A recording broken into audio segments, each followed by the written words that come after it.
pán Drucker, minister školstva, vyriešte škôlky.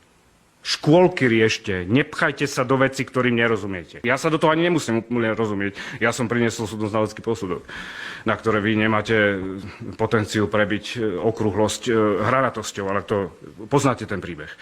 Myslíte si, že som blbý? Že sme my blbí?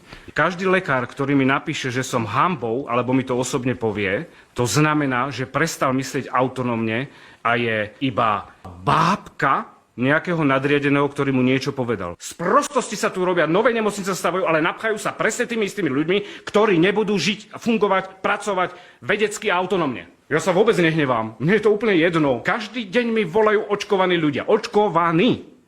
Ako by povedal Štefan, očkovaní. To ja ešte vám donesieme dokumenty aj ku chemtrails. Ktorú konšpiráciu ste vyvrátili? Žiadnu. Vyťahujte minulosť, vyťahujte čo chcete. Raz som ukradol knihu, keď som bol malý.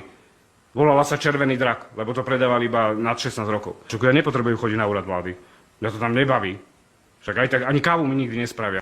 Pán